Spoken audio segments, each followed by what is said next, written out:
लोकसभा के स्पीकर आदरणीय श्री ओम बिरला जी, राज्यसभा के उपसभापति श्री हरिवंश जी, माननीय सांसदगण, सभी वरिष्ठ जनप्रतिनिधि, विशिष्ट अतिथि, अन्य सभी महानुभाव और मेरे प्यारे देशवासियों, हर देश की विकास यात्रा में कुछ पल ऐसे आते हैं जो हमेशा के लिए अमर हो जाते हैं।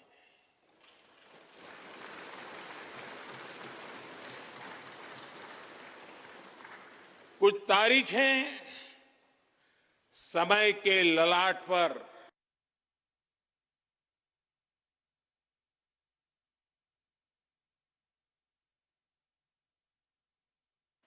आज 28 मई 2023 का ये दिन ऐसा ही शुभ अवसर है।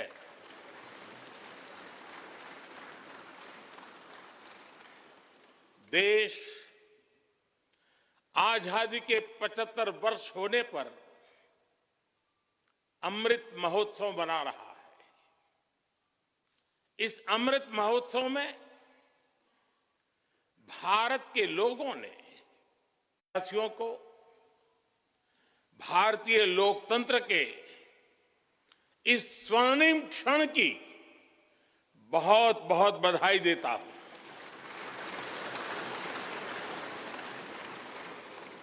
साथियों, ये सिर्फ एक भवन नहीं है, ये 140 करोड़ भारतवासियों की आकांक्षाओं और सपनों का प्रतिबिंब है।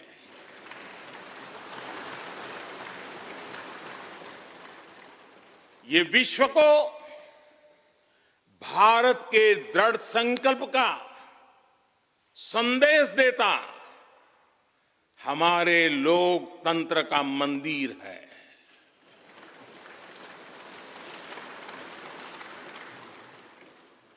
ये नया संसद भवन योजना को यथार्थ से, नीति को निर्माण से, इच्छा शक्ति को क्रिया शक्ति से, संकल्प को सिद्धि से जोड़ने वाली अहम कड़ी साबित होगा। ये नया भवन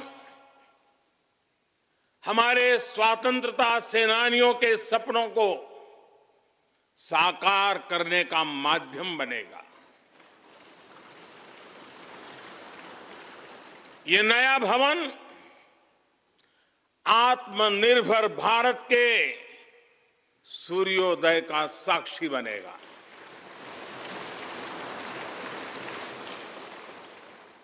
ये नया भवन विकसित भारत के संकल्पों की सिद्धि होते हुए देखेगा। ये नया भवन नूतन और पुरातन के सह अस्तित्व का भी आदर्श है। साथियों, नए रास्तों पर चलकर ही नए प्रतिमान गढ़े जाते हैं।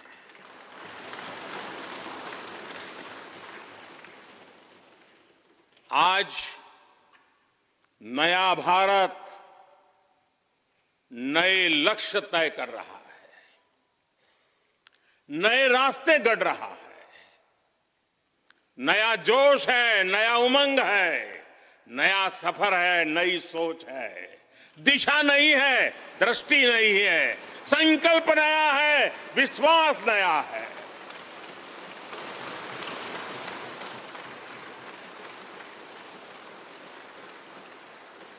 और आज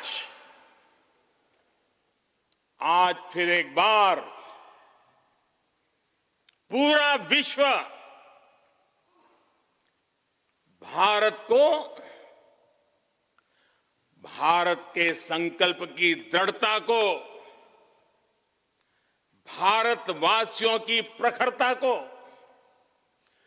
भारतीय जनशक्ति की जिजीविषा को आदर और उम्मीद के भाव से देख रहा है।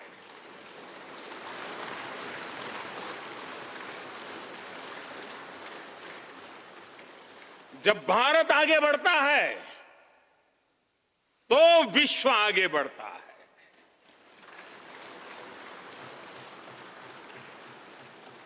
संसद का ये नया भवन भारत के विकास से विश्व के विकास का भी आह्वान करेगा।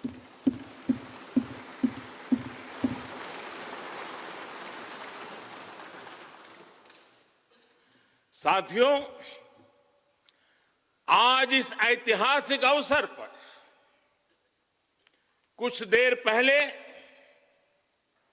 संसद की इस नई इमारत में पवित्र सेंगोल की भी स्थापना हुई है।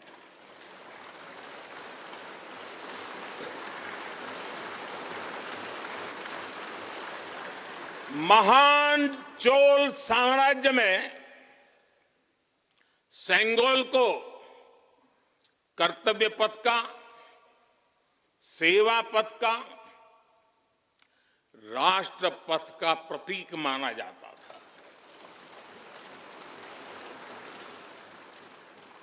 राजा जी और आदीनम के संतों के मार्गदर्शन में यही सेंगोल सत्ता के हस्तांतरण का प्रतीक बना था। तमिलनाडु से विशेष तौर पर आए हुए आदीनम के संत आज सुबह संसद भवन में हमें आशीर्वाद देने उपस्थित हुए थे। मैं उन्हें पुनः श्रद्धापूर्वक नमन करता हूं। उनके ही मार्गदर्शन में लोकसभा में ये पवित्र सेंगोल स्थापित हुआ है। पिछले दिनों मीडिया में इसके इतिहास से जुड़ी बहुत सारी जानकारी उजागर हुई है। मैं इसके विस्तार में नहीं जाना चाहता हूं, लेकिन मैं मानता हूं ये हमारा सौभाग्य है कि इस पवित्र सेंगोल को हम उसकी गरिमा लौटा सके हैं, उसकी मान मर्यादा लौटा सके हैं। जब भी इस संसद भवन में कार्यवाही शुरू होगी, ये सेंगोल हम सभी को प्रेरणा देता रहेगा। साथियों, भारत एक लोकतांत्रिक राष्ट्र ही नहीं बल्कि लोकतंत्र की जननी भी है, मदर ऑफ डेमोक्रेसी भी है। भारत आज वैश्विक लोकतंत्र का भी बहुत बड़ा आधार है। लोकतंत्र हमारे लिए सिर्फ एक व्यवस्था नहीं, एक संस्कार है, एक विचार है, एक परंपरा है। हमारे वेद हमें सभाओं और समितियों के लोकतांत्रिक आदर्श सिखाते हैं।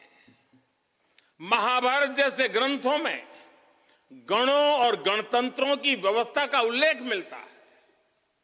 हमने वैशाली जैसे गणतंत्रों को जीकर दिखाया है। हमने भगवान बसवेश्वर के अनुभव मंटपा को अपना गौरव माना है। तमिलनाडु में मिला 900 ईस्वी का शिलालेख आज भी हर किसी को हैरान कर देता है।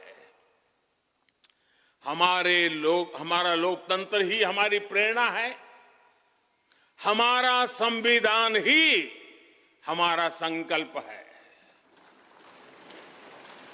इस प्रेरणा, इस संकल्प की सबसे श्रेष्ठ प्रतिनिधि अगर कोई है तो ये हमारी संसद है। और ये संसद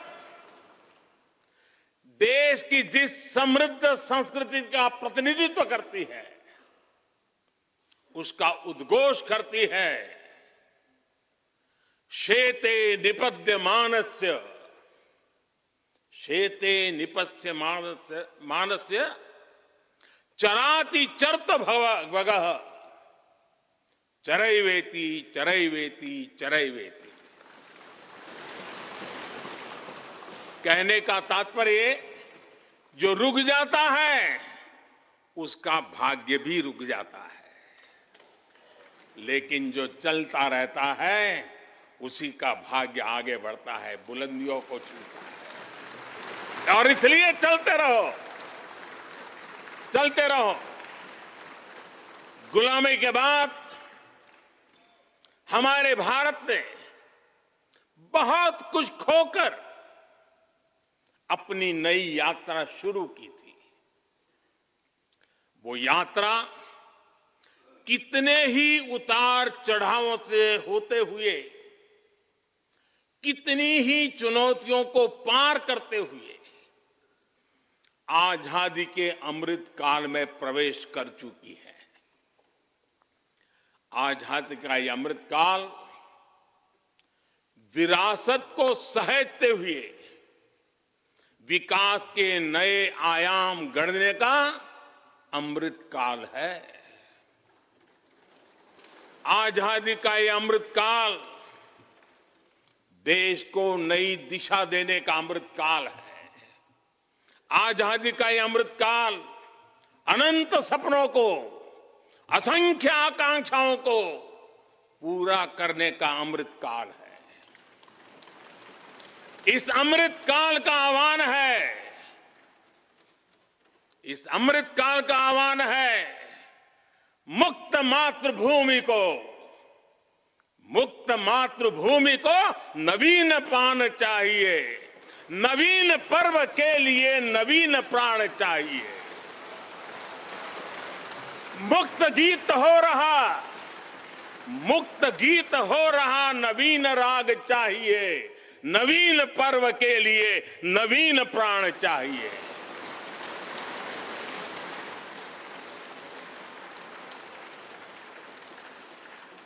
और इसलिए भारत के भविष्य को उज्जवल बनाने वाली इस कार्यस्थली को भी उतना ही नवीन होना चाहिए,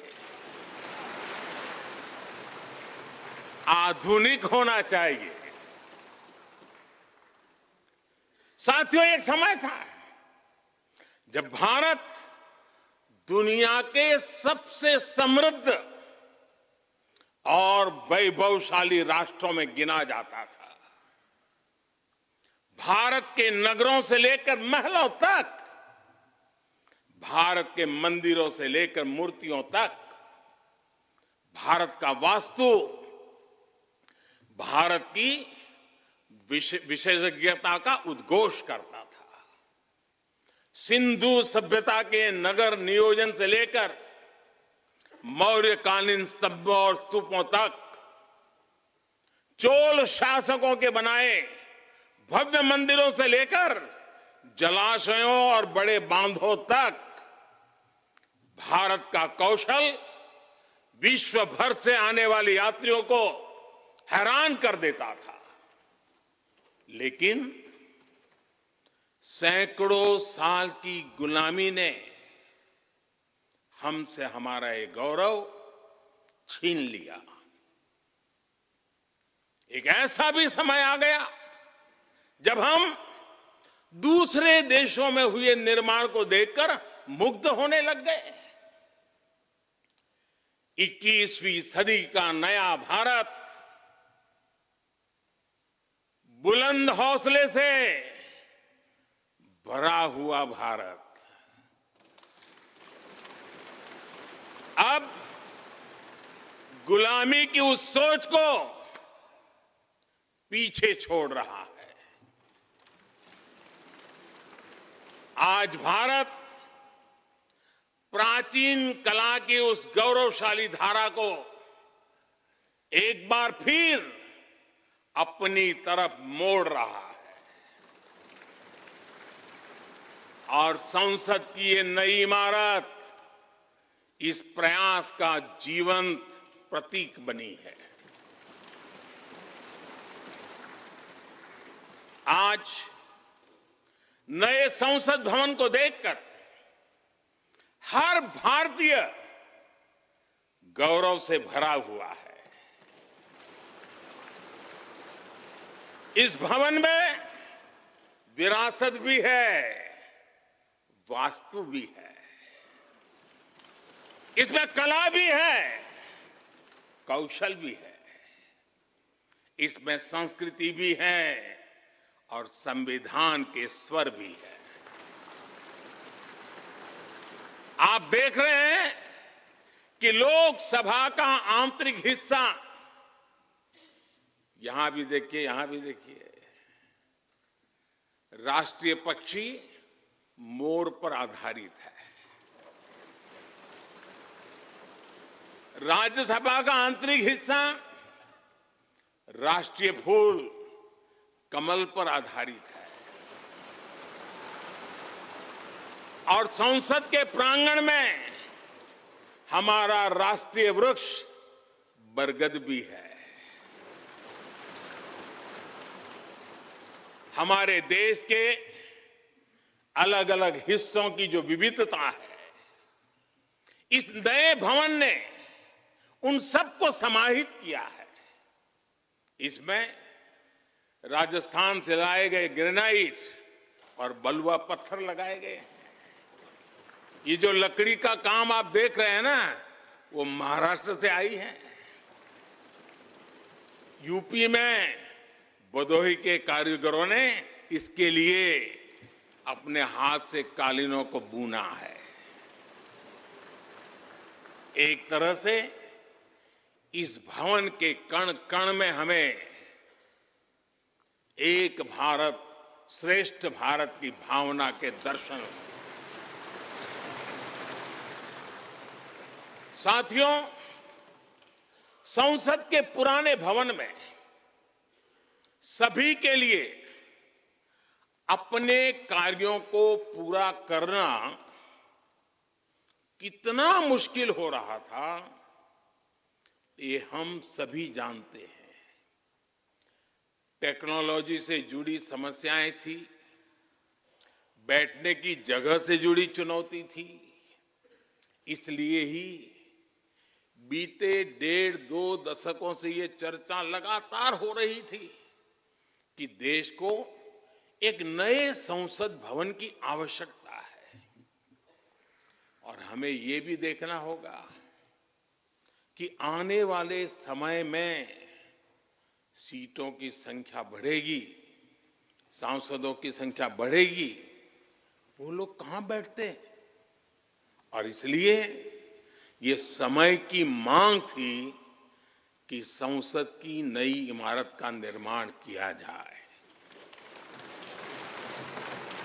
और मुझे खुशी है कि भव्य इमारत आधुनिक सुविधाओं से पूरी तरह लैस है। आप देख रहे हैं कि इस समय भी इस हॉल में सूरज का प्रकाश सीधे आ रहा है, बिजली कम से कम खर्च हो, हर तरफ लेटेस्ट टेक्नोलॉजी वाले गैजेट्स हों, इन सभी का इसमें पूरा ध्यान रखा गया है। साथियों, आज सुबह ही मैं इस संसद भवन को बनाने वाले श्रमिकों के एक समूह से मिला हूं। इस संसद भवन ने करीब 60,000 श्रमिकों को रोजगार देने का भी काम किया है। उन्होंने इस नई इमारत के लिए अपना पसीना बहाया है। मुझे खुशी है कि इनके श्रम को समर्पित एक डिजिटल गैलरी भी संसद में बनाई गई है और विश्व में शायद ये पहली बार हुआ होगा। संसद के निर्माण में अब उनका योगदान भी अमर हो गया है। साथियों, कोई भी एक्सपर्ट अगर पिछले 9 वर्षों का आकलन करे तो पाएगा कि ये 9 साल भारत में नव निर्माण के रहे हैं, गरीब कल्याण के रहे हैं। आज हमें संसद की नई इमारत के निर्माण का गर्व है, तो मुझे पिछले 9 साल में गरीबों के 4 करोड़ घर बनने का भी संतोष है। आज जब हम इस भव्य इमारत को देखकर अपना सर ऊंचा कर रहे हैं, तो मुझे पिछले 9 साल में बने 11 करोड़ शौचालयों का भी संतोष है, जिन्होंने महिलाओं की गरिमा की रक्षा की, उनका सर ऊंचा कर दिया। आज जब हम इस संसद भवन में सुविधाओं की बात कर रहे हैं, तो मुझे संतोष है कि पिछले 9 साल में हमने गांवों को जोड़ने के लिए 4 लाख किलोमीटर से भी ज्यादा सड़कों का निर्माण किया। आज जब हम इस इको फ्रेंडली इमारत को देखकर खुश हैं, तो मुझे संतोष है कि हमने पानी की एक एक बूंद बचाने के लिए 50,000 से ज्यादा अमृत सरोवरों का निर्माण किया है। आज जब हम इस नए संसद भवन की लोकसभा और राज्यसभा को देखकर उत्सव मना रहे हैं, तो मुझे संतोष है कि हमने देश में 30,000 से ज्यादा नए पंचायत भवन भी बनाए हैं। यानी पंचायत भवन से लेकर संसद भवन तक हमारी निष्ठा एक ही है, हमारी प्रेरणा एक रही। देश का विकास, देश के लोगों का विकास। साथियों, आपको ध्यान होगा 15 अगस्त को लाल किले से मैंने कहा था, यही समय है, सही समय है।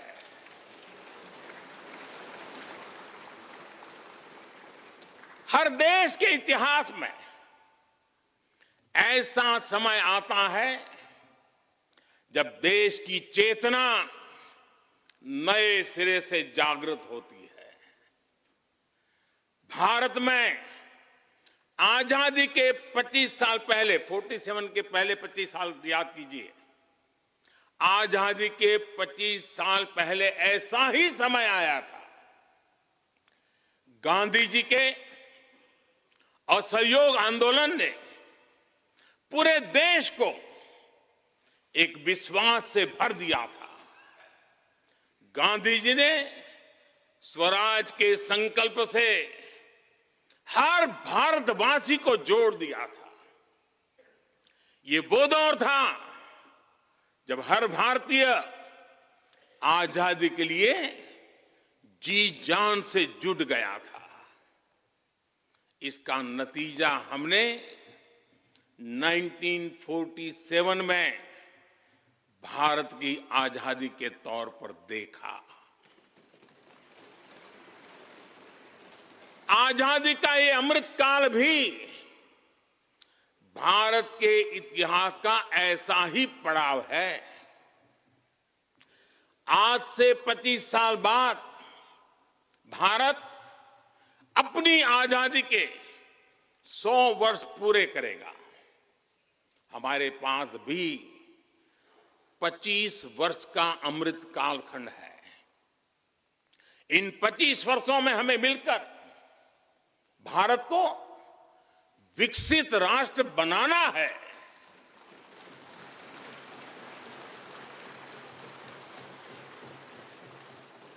लक्ष्य बड़ा है, लक्ष्य कठिन भी है, लेकिन हर देशवासी को आज इसके लिए जी जान से जुटना ही है।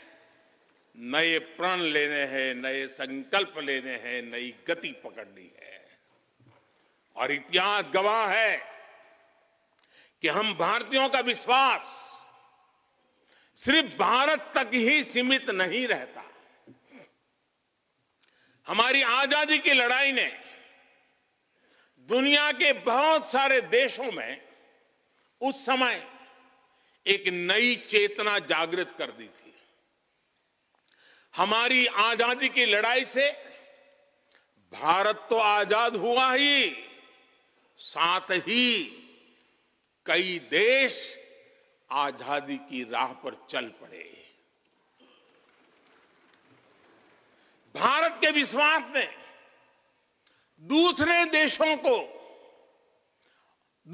देशों के विश्वास को सहारा दिया था। और इसलिए भारत जैसा विविधता से भरा देश,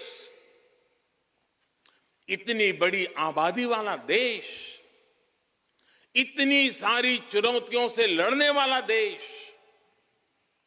जब एक विश्वास के साथ आगे बढ़ता है तो इससे दुनिया के अनेक देशों को प्रेरणा भी मिलती है। भारत की हर सफलता आने वाले दिनों में दुनिया के अलग अलग भूभाग में अलग अलग देशों की सफलता के रूप में प्रेरणा का कारण बनने वाली है। आज यदि भारत तेजी से गरीबी दूर करता है तो ये कई देशों को गरीबी से बाहर आने की प्रेरणा भी देता है। भारत का विकसित होने का संकल्प कई और देशों का संबल बनेगा। इसलिए भारत की जिम्मेदारी और बड़ी हो जाती है। और साथियों, सफलता की पहली शर्त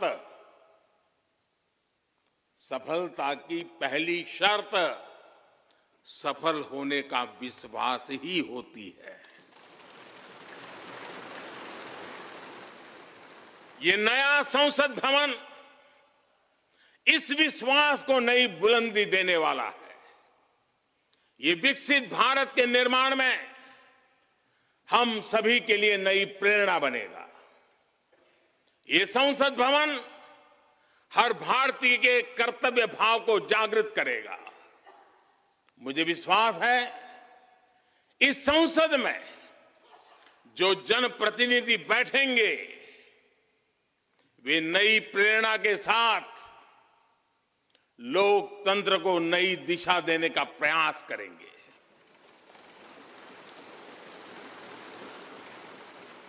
हमें नेशन फर्स्ट की भावना से आगे बढ़ना होगा।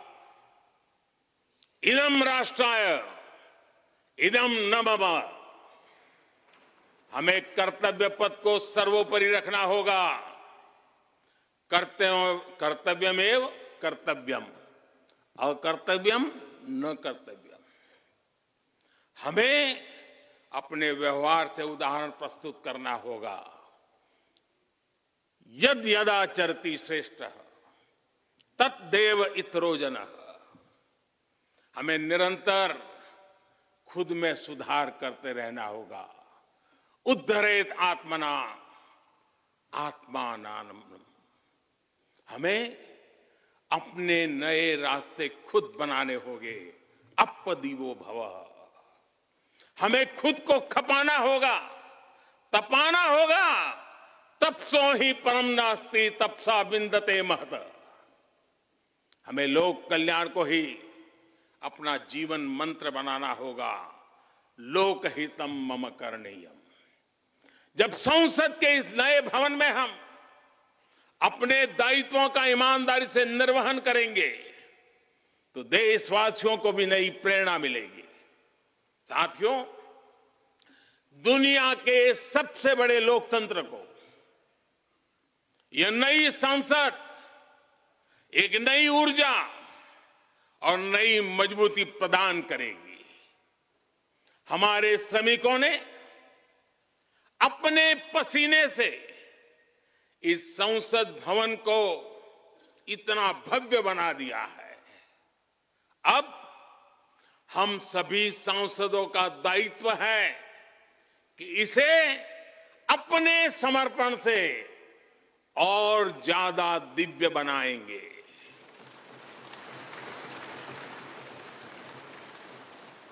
एक राष्ट्र के रूप में हम सभी 140 करोड़ भारतीयों का संकल्प ही इस नई संसद की प्राण प्रतिष्ठा है।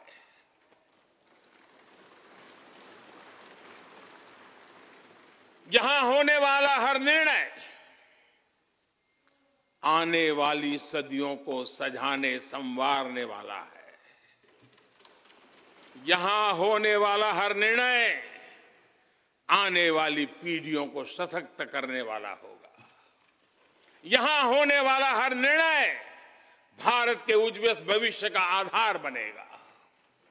गरीब, दलित, पिछड़ा, आदिवासी, दिव्यांग समाज के हर वंचित परिवार के सशक्तिकरण का, वंचितों को वरीयता का रास्ता यहीं से गुजरता है। इस नए संसद भवन की हर ईंट, हर दीवार, इसका कण कण गरीब के कल्याण के लिए समर्पित है।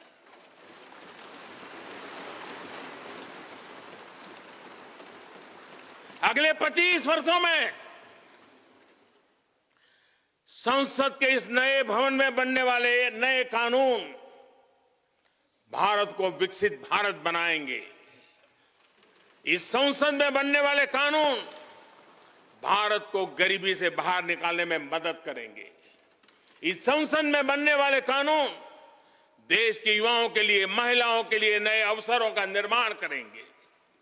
मुझे विश्वास है संसद का यह नया भवन नए भारत के सृजन का आधार बनेगा। एक समृद्ध, सशक्त और विकसित भारत नीति, न्याय, सत्य, मर्यादा और कर्तव्य पथ पर और सशक्त होकर चलने वाला भारत।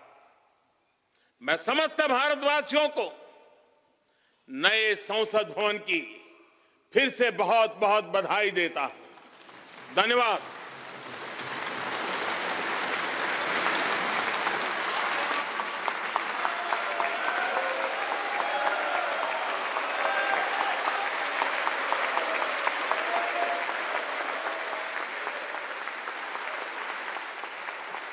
धन्यवाद माननीय प्रधानमंत्री जी।